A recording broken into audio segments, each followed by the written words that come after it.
Good morning. Hope you had a great weekend. We're going to finish up with the naming of things today. We're going to start talking about carbon compounds in organic chemistry. And the first one we're going to look at is what's called an alkyne. Now, so far in terms of naming in organic things, we've seen alkanes. So an A-N-E ending is different than a Y-N-E ending. They sound very similar though, as we're going to see, so FYI. If you have an alkyne, all right, when you figure out the number of carbons and nitrogens, you have two less hydrogens with this kind of formula right here. So an example, this is 2-pentyne. Pent stands for pentyl group or pentane. So we'll have 1, 2, 3, 4, 5 carbons in a row. The Y-N-E, though, tells you have a triple bond. And all of these compounds, remember, it comes down to the fact carbon can only handle 4 bonds. So if you have a carbon-carbon triple bond, and those carbons are connected to the other ones, there's no hydrogens right in there. All right, they're totally flat. So 2-pentyne, 5 carbons. The 2 tells you where the triple bond starts. The 2 is cool because you could have, for example, like a 1-pentyne, which would start right there. Now, pentynes, the alkynes, their reactivity is quite different. And check out in this molecule, where the triple bond is, it's almost like flat, all right? And that's because those pieces of bread, pi bonds, are above, below, left, and right on there. There's a lot of electron density right there. Alkynes are very, very reactive. The most common, most famous, the one you hopefully have heard of before of alkynes, is the 2-carbon alkyne. And ethyne, which would be a 2-carbon ethyne, has a much more common name, which is acetylene. And acetylene torches are what people use when they weld and stuff, and that's about as much as I know about that, so sorry. But anyway, acetylene is a common name for ethyne, just like water is the common name for dihydrogen monoxide. If you see the Y-N-E ending, that tells you you've got this triple bond. And from the name, the pent, you can tell how many carbons there are, stuff like that. Now, a double bond means you have an alkene. An alkene is just a carbon-carbon double bond in a compound. And double bonds, again, have their own types of reactivities. We've seen some of these. So in this molecule that's rotating right now, we have 1, 2, 3, 4, 5 carbons.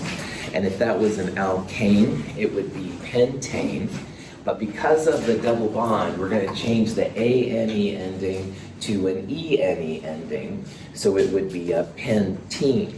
Now, in these kinds, you have to be careful of where the double bond starts. All right, double bond starting is really important. The double bond starts between the 2nd and the 3rd carbons. Maybe you can see it easier here. Left to right numbering, 1, 2, 3, etc. So the double bond starts right here. Also, when it comes to alkenes, like we talked about in problem set 2, you've got to be aware that you can have trans and cis possibilities. This one right here is the trans version. The hydrogens are the same. They're on opposite carbons. One is like up and one is like down. They're rotating like crazy. Trans and cis become really important. All right, Dimitri. So alkanes are CnH2n plus 2. Yes. Alkenes is CnH2n. Yes. And alkynes is CnH2n minus 2. Well done. So what Dimitri said there is really a nice way to figure out which ones they are. Alkanes, CnHn2n plus 2. Alkynes, the previous slide, CnH2n minus 2. And alkenes, CnH2n. But there was already one other group we saw with the same formula as an alkene, CnH2n. Does anybody remember what that was? Cycloalkanes. A cycloalkane and an alkene have the same formula. So, Dimitri, what you said there is really important because it gives you a sense what kind of thing you're dealing with. And sometimes, though, there are variations. So, like the cycloalkane and the alkenes will have the same formula, just like alcohols and ethers can have the same formula. Awesome observation. Speaking of which. So which of the following in this list could be an alkene, all right? So an alkene, Dimitri said it so beautifully, CnH2n, all right? So when you look at this list, it's not going to be anything with oxygen, that's flat out. For every n carbons, you have to have 2 n hydrogens. So it's 7 carbons, you'd have to have 14 hydrogens for that to be. So that one's out. Could it be C14H30? No, right on. Again, this isn't the formula. If you had N14 carbons, you would have 2 times 14 or 28 hydrogens. This is too many hydrogens, it's too many. However, for every 5 carbons, you would have twice that many 10 hydrogens, so that's a possibility.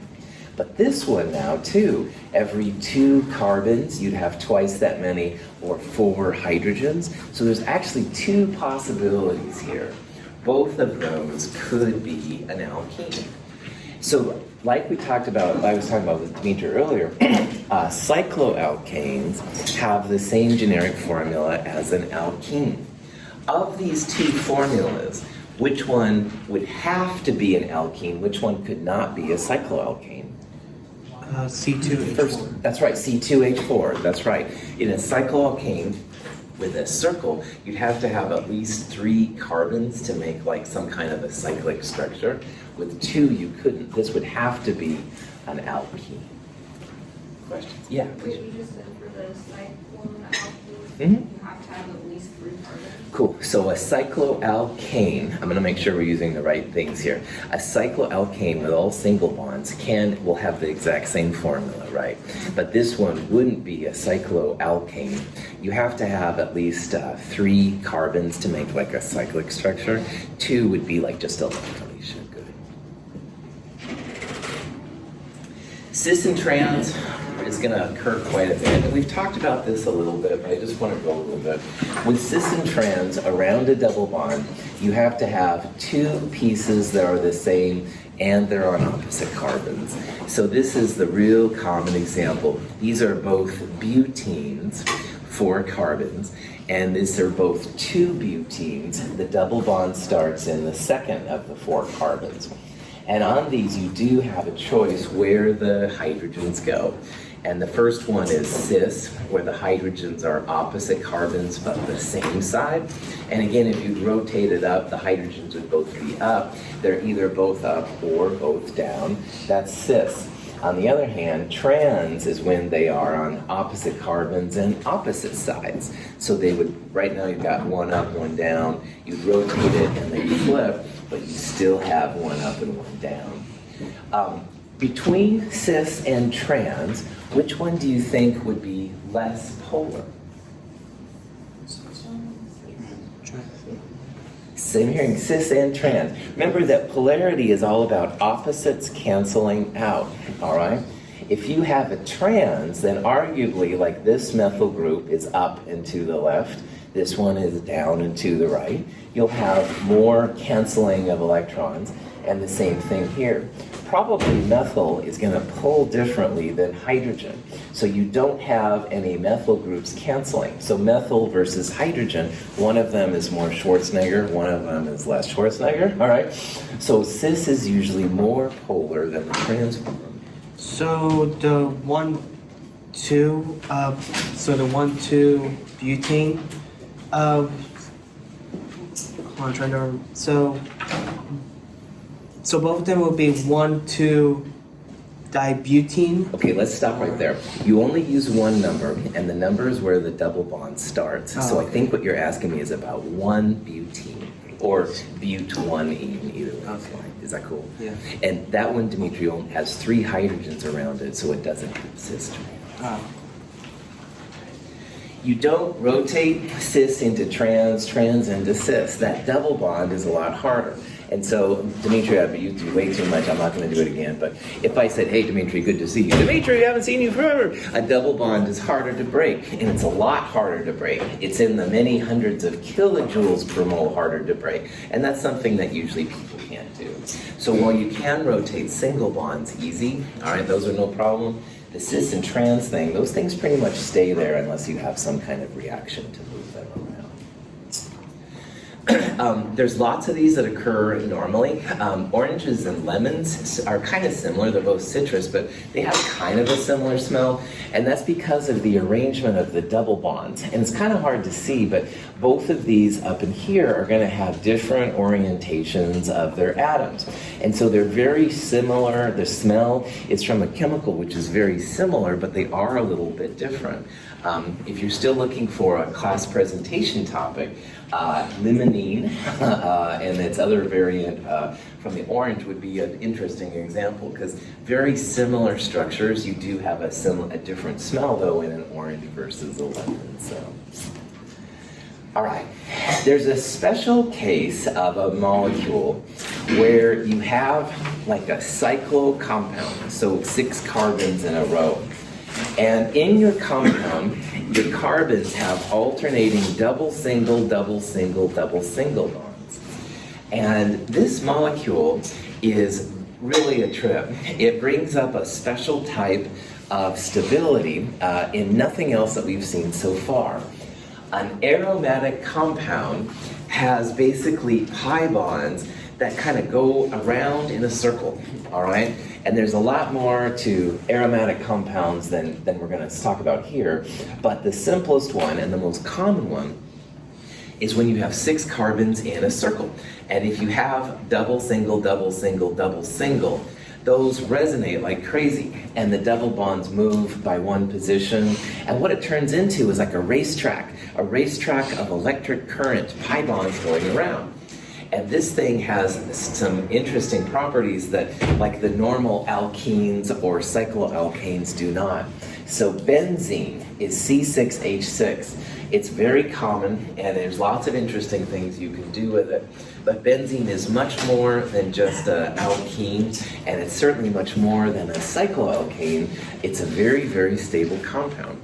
In the old days when I was in the equivalent of Chem 222, we used to sometimes use benzene in lab like we used acetone. It was a good solvent for drying off stuff. You could get it off. And they found out not long after I got my bachelor's that, oh, benzene is carcinogenic, so all this benzene hasn't affected me at all. But still, just realize that benzene does have a lot of uses for it. Benzene isn't used as much as it was, but it's a very cool chemical compound intellectually, all right? It does some neat things that you wouldn't expect. You'll see benzene written in lots of different ways. You can write it alternating double singles. You can also use the circle thing right there. But if you are writing benzene, make sure that you tell the other chemists that it's benzene and not like cycloalkane. And you can do that by double single, double single, double single bonds, or through the circle. But make sure that you show other scientists that it's benzene. Now, why benzene is so cool, again, has to do with the bonds, with lots and lots of resonance. This part right here is the sigma network. Those are all the single bonds, the meat in the sandwich. Anyway, those are the hydrogen 1s orbitals. Those are the sp2 hybridized carbons and stuff. And you can see how they have an elaborate sigma network.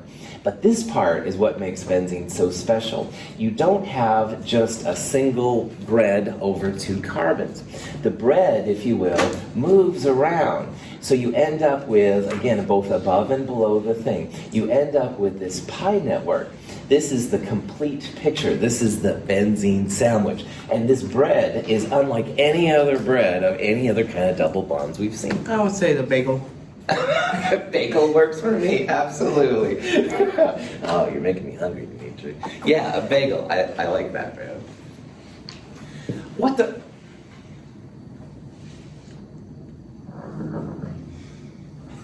Does anybody know this? Okay, I'm kind of dating myself at this point. All right, The Ring was a movie and stuff like that. More on The Ring. You can think of the benzene as like a ring. Okay, I probably shouldn't show you more of that. Welcome to movies. May I take your order? Yeah, see, give me one utterly delicious milkshake, skinny cap, and a quarter of onion rings. Thanks. One ring. One ring to find them. Oh, Jesus. One ring to bring them all. And in the darkness find them. Yes! How many times? Well, 3 for fellowship, 2 for towers. 4 for return. 5 for return. All right, look. There's only one return, okay? And it ain't of the king, it's of the Jedi. Star Wars geek. Okay, had to throw in some bad movie references, of course. So the first one was from The Ring, which was a movie I was obsessed over for a long time, shot in Astoria. Anyway, the second one, of course, this is Clerks 2. This is about all I can show you this movie in my G-rated class. However, this reference to The Ring, Lord of the Rings versus Star Wars, I had to include. Okay, benzene, probably not that much fun, but let's go back to our bagel picture, the actual ring I'm supposed to be talking about.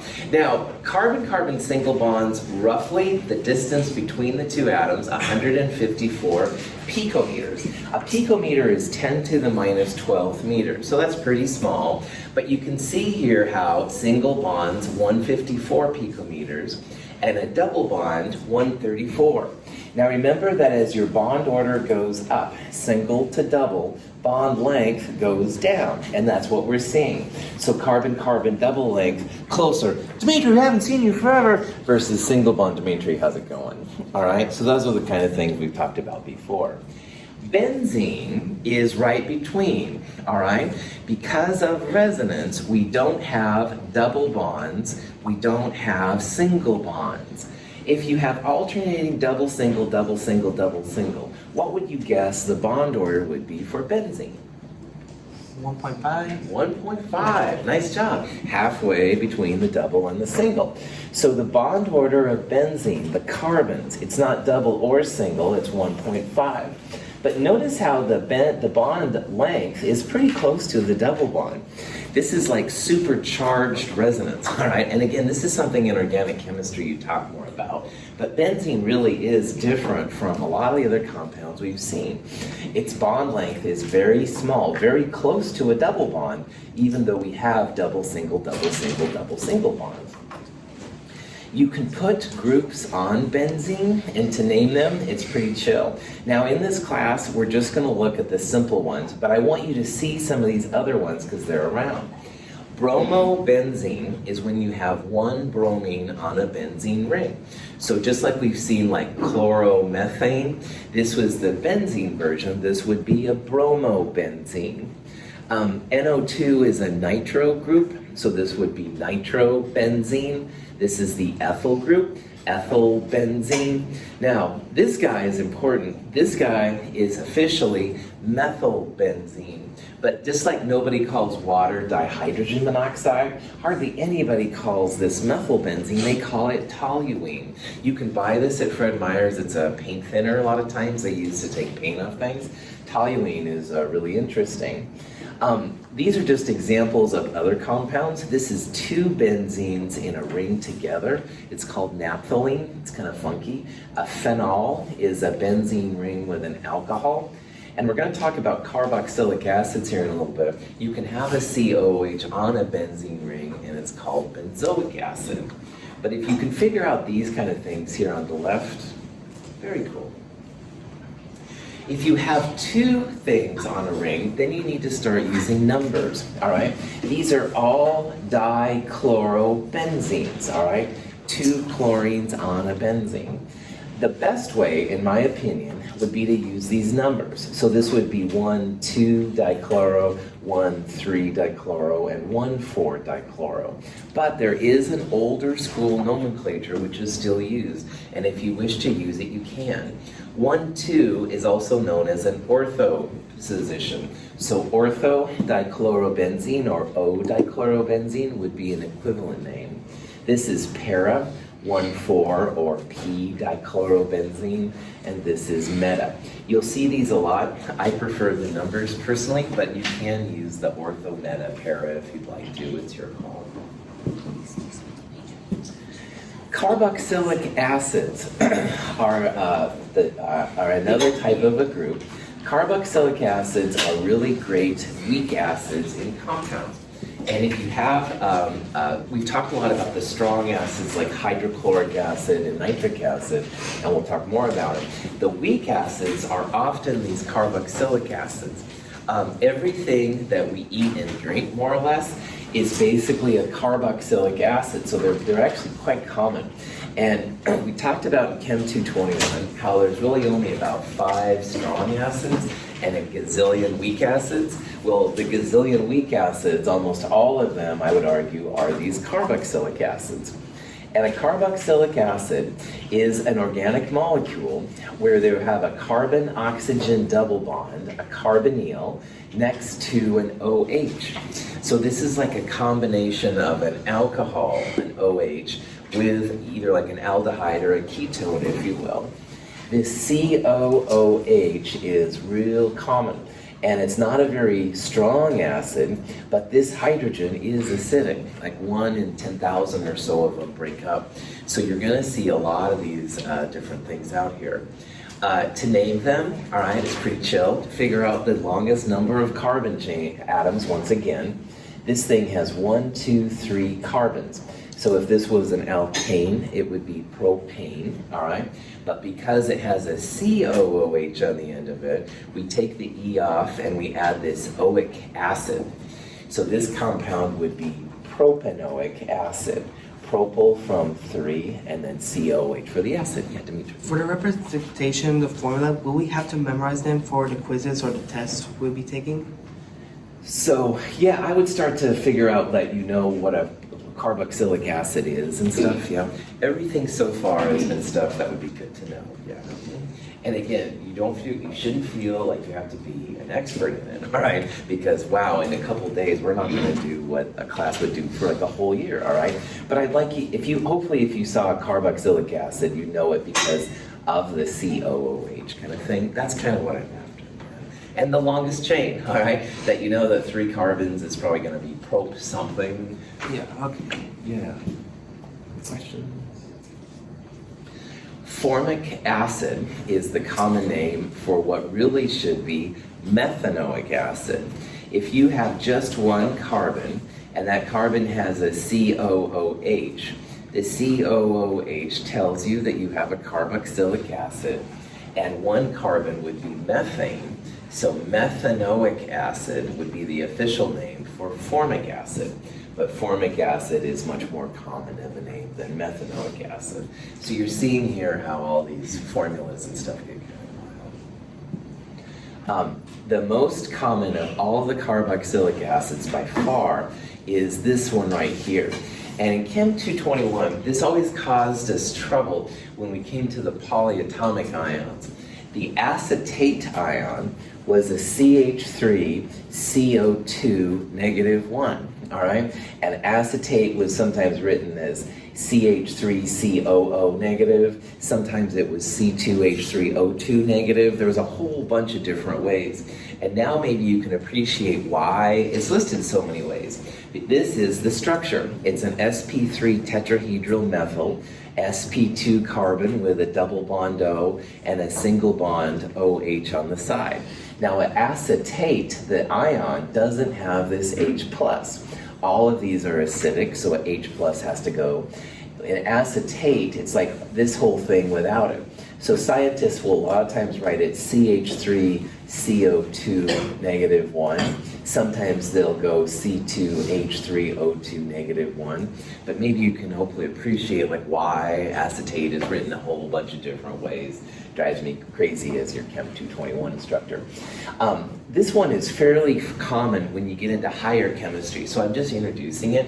Benzoic acid is a benzene ring, this is good old benzene, with a COOH off the end of it. And both benzoic acid and acetic acid are actually pretty common.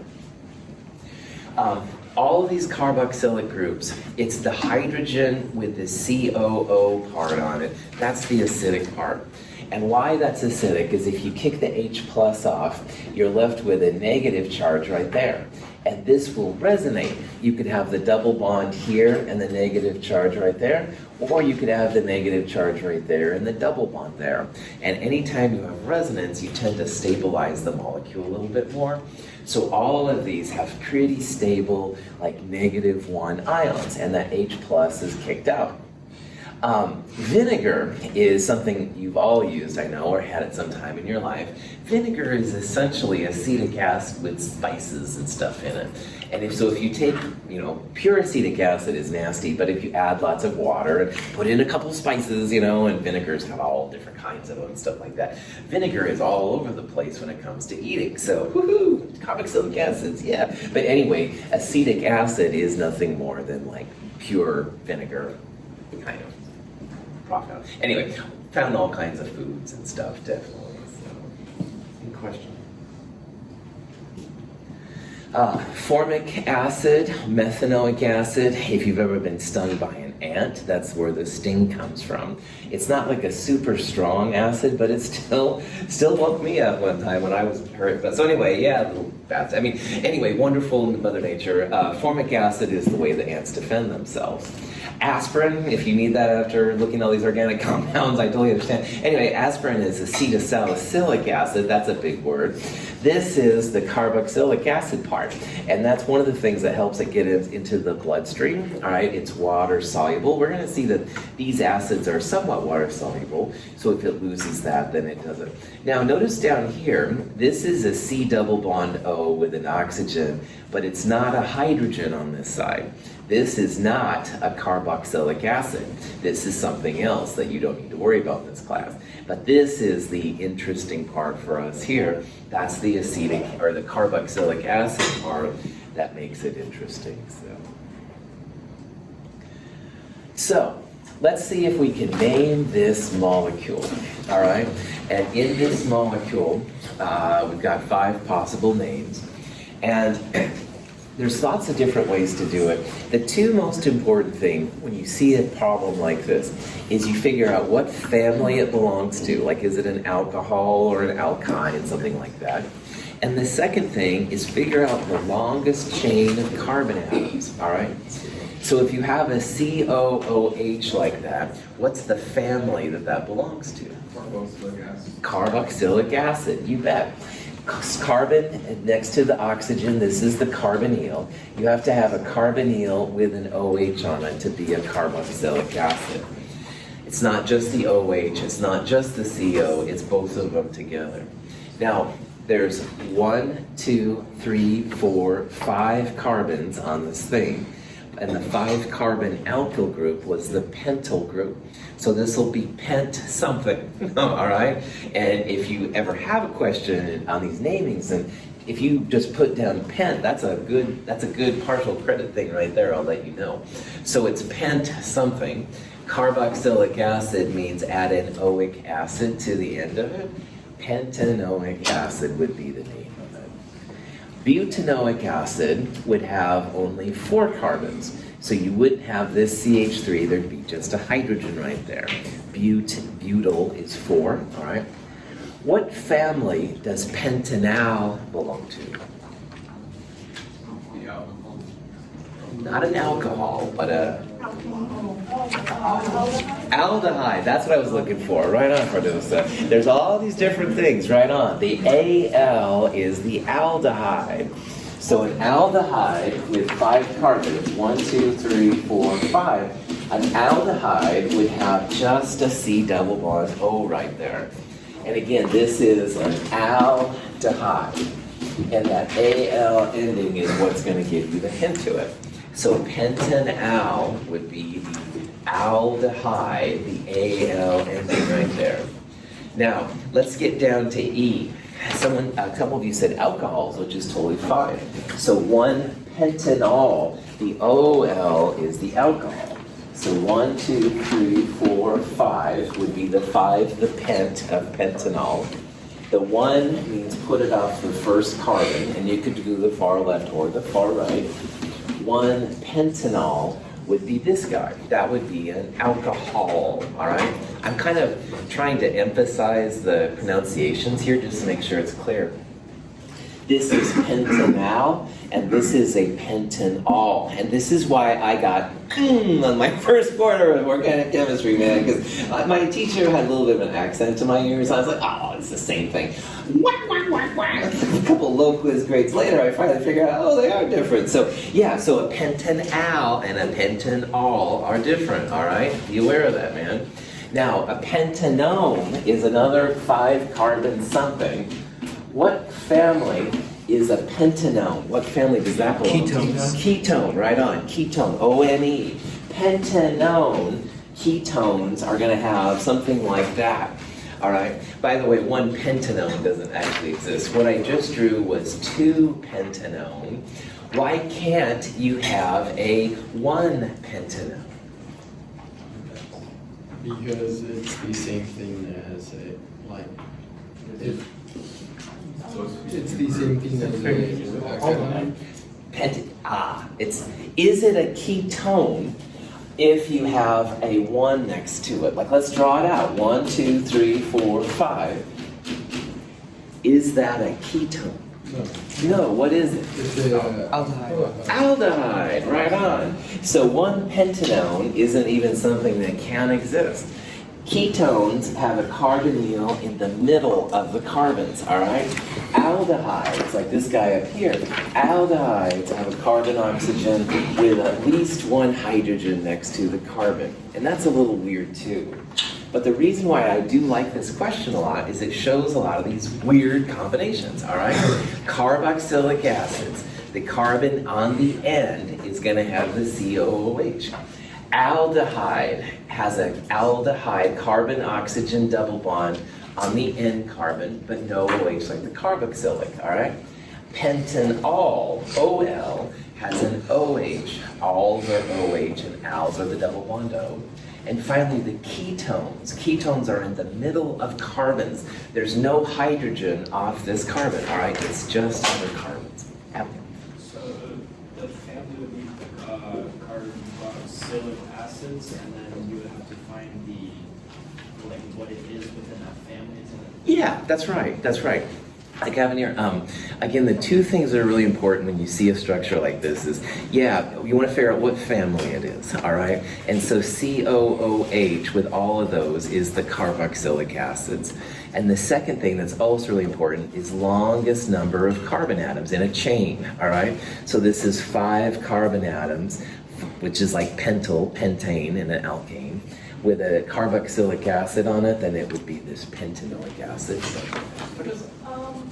So are aldehydes and carboxylic acids the same when it comes to them being on the first carbon? Yes, I was ready to. No, but they're all the same. Yes, with what you asked, absolutely. They're all on the end carbons. That's right, absolutely. And the aldehyde would have just the C double bond O and a hydrogen, while the carboxylic acid would have the C double bond O and an OH. Well done. Excellent question. Other questions? No dumb questions. One more group that I really want you to know, because if the carboxylic acids are weak acids, the amines are their counterpart weak bases. And they kind of sometimes coexist in equilibrium with each other. So strong bases we've seen so far, sodium hydroxide, potassium hydroxide, lithium hydroxide. Those guys are pretty powerful. Amines are weak bases, which means that they will, have an energy effect, but they're not as powerful as the other ones. So all of the amines are organic bases. They have nitrogen and carbon in them and stuff like that. So nitrogen, like we've seen in the Lewis Structures lab, nitrogen has a 0 formal charge if you have a lone pair and 3 single bonds. And in an amine, you have that kind of configuration. The nitrogen will always have a lone pair, and you have the potential for up to 3 alkyl groups on it. So you could have each of these positions being like an alkyl group, or you could have, just in this case, like one of them be an alkyl group and the other one's hydrogen. It's really important in the naming of these that you tell the chemist what you have besides hydrogen. So this compound right here is ethylamine. Ethylamine means an ethyl group connected to one of these nitrogens, and the other positions would be just hydrogen. So ethylamine is one ethyl group connected to a nitrogen, sp3. If you take off one of these hydrogens right there and put a second ethyl group on, then it would be diethylamine. And if you took even the third one off, you could have no hydrogens connected to nitrogens, all ethyl groups, triethylamine. What's the 3 minus X represent with the R? Sweet. So the X is the number of hydrogens, and the alkyl groups will be 3 minus that number. So Dimitri, like in this example, you have 2 hydrogens, so X is 2. That means you're going to have 3 minus 2, just 1 alkyl group. Oh, okay. If you had 3 alkyl groups, then X would be 0. All right, so you'd have 0 hydrogens and 3 alkyl groups. Okay. It's amine chemist's nerdy way of representing what's going on. Let's give this a name. This compound has a nitrogen, a hydrogen, and 2 methyl groups. So you can probably imagine, big surprise, is going to be an amine. But you can figure this out too. Remember, once again, nitrogen, 0 formal charge if the nitrogen has a 1 lone pair and 3 single bonds. And in the amine, that's the only thing you're going to see. So this molecule right here has a lone pair on the nitrogen. X would be 1 in this case. So 3 minus 1, it's going to have 2 alkyl groups. What's the name of the CH3 alkyl group? Methyl? Methyl, that's right. We've got 2 of them, so it's a dimethyl, all right? There's several combinations here, but remember this is a dimethyl amine. Amines are the ones with the nitrogens right there. These other names are just kind of silly. Drano is actually pure sodium hydroxide. It's not an amine, but it's just kind of silly. Here's different methyl amines. So remembering that nitrogen can handle up to 3 hydrogens. If you take off one of the hydrogens and put 1 methyl group, it's called methylamine. But you can take off another hydrogen, put a second methyl group, and that would be dimethylamine. And then finally, you can take off even the third one, and you can end up with what's called trimethylamine. What's the name of a compound when an amine nitrogen has just hydrogen around it? What's NH3? Ammonia? Ammonia, well done. NH3 is like the simplest amine of all. NH3 would be just ammonia and stuff, so cool. Amines are usually not a lot of fun to work with because they stink from here to high heaven. Thiols are usually worse, sulfur-containing compounds, but amines are right up there. And amines, I had a friend in graduate school who was working on some amines, and man, that lab stunk. But anyway, some people are better with that than other times. Here's some examples of different amines that I've found. Cadaverine is actually an amine that sometimes happens with cadavers, dead bodies. You can imagine what that one smells like.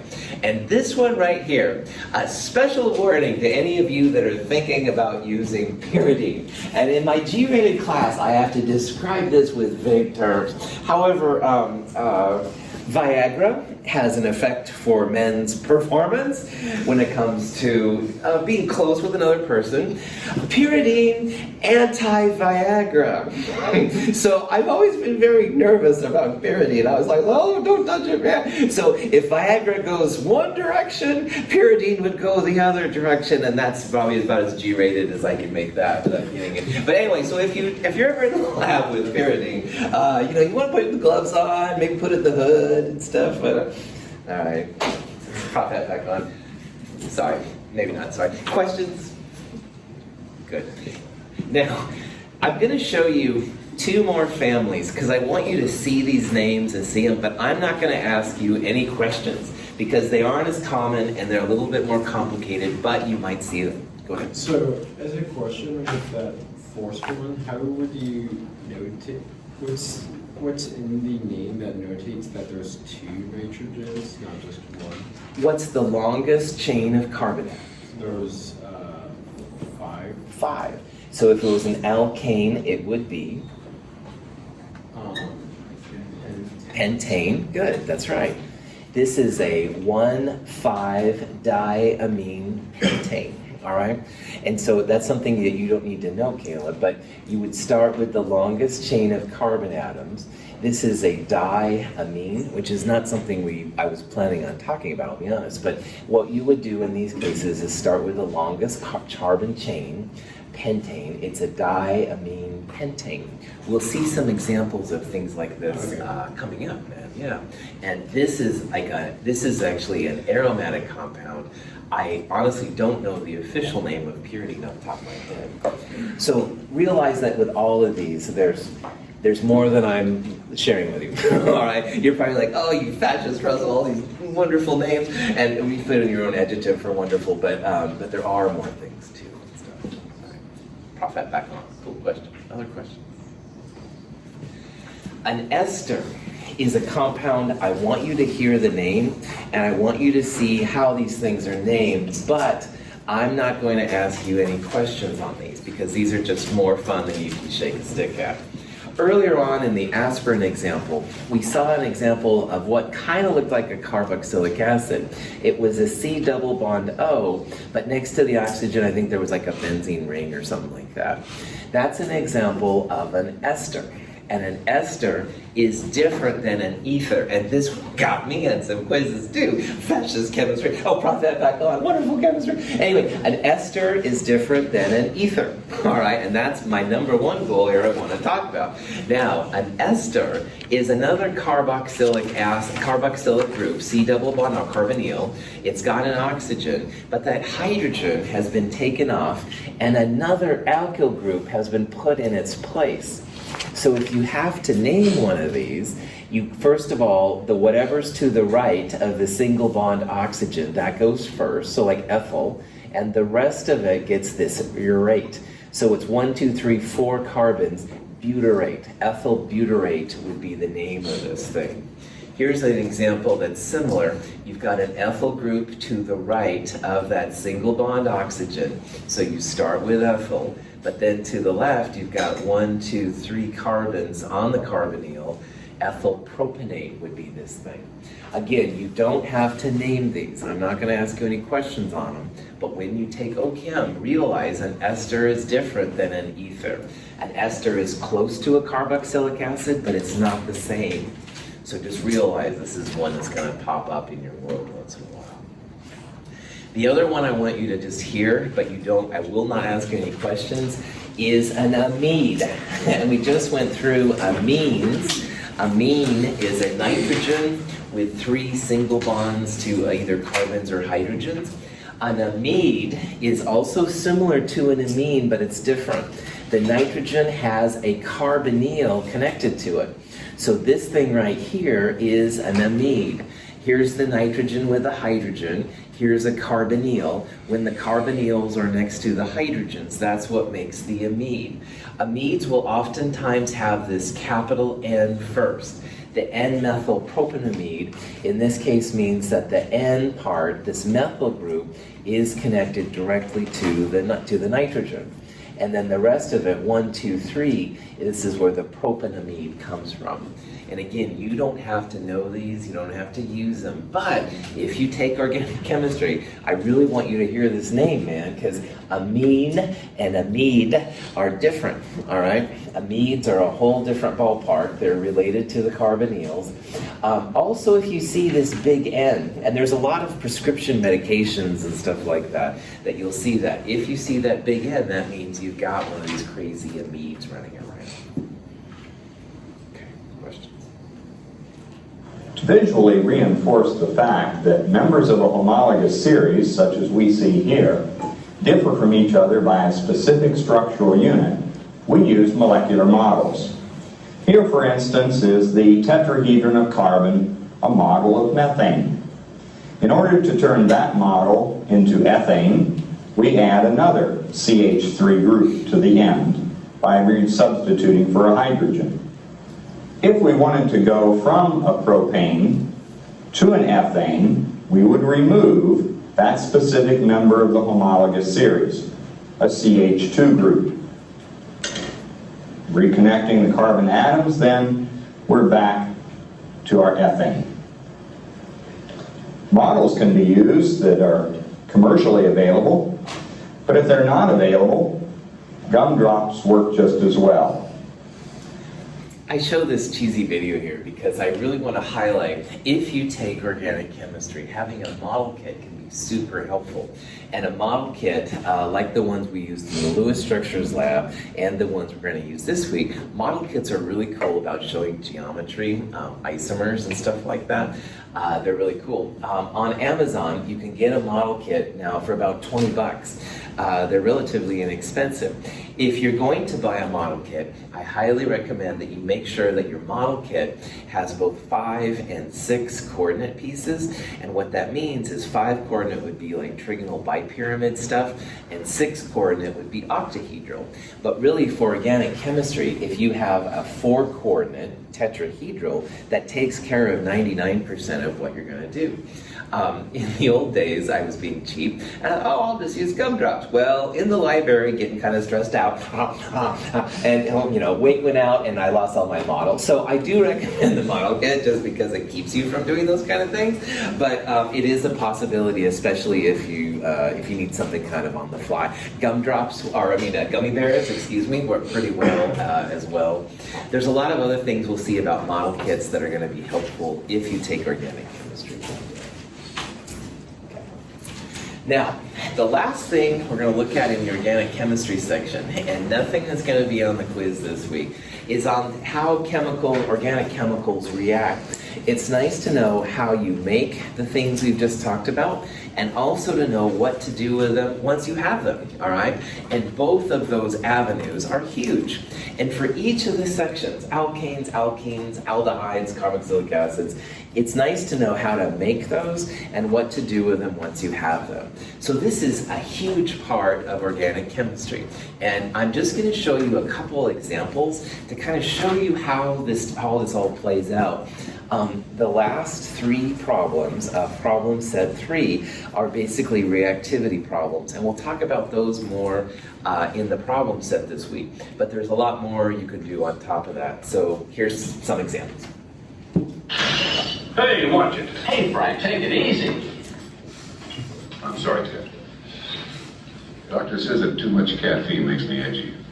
Why don't you try some of this? It's decaffeinated coffee. Decaffeinated, huh? I'll give it a try.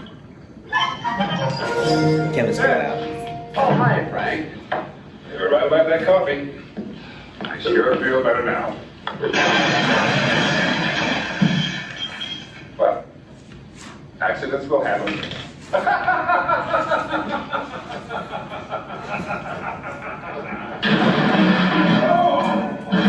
Anyway, being a caffeinated person myself, I find this especially hilarious. That's from Naked Gun, the TV. Anyway, but in this case, obviously changing from something with caffeine to non-caffeine, the effects were bad, and in the chemistry lab, so important. So it's important to know how they react.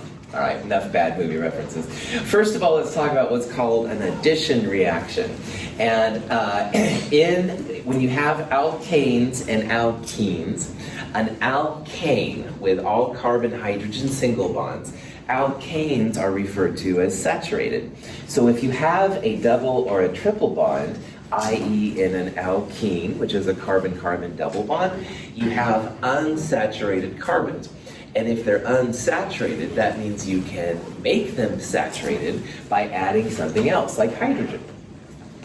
And so double bonds are a great way to have reactivity in organic chemistry. And here's an example of using bromine.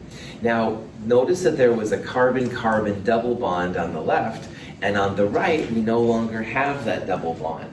So the diatomic molecules like Br2, H2, even HCl or HOH, what happens is they break that pi bond, the bread above the sandwich we were talking about, and you end up with more single bonds.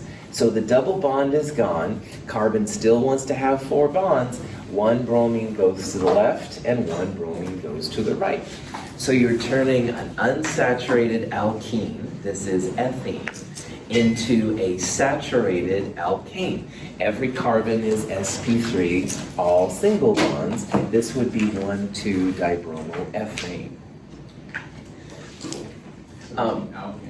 Yeah, you're turning what's essentially an alkene into what is more like an alkane. That's right. Technically, this is an alkyl halide because it's got those, but you've got the right idea, Joseph. All the sp3 bonds are going sp2.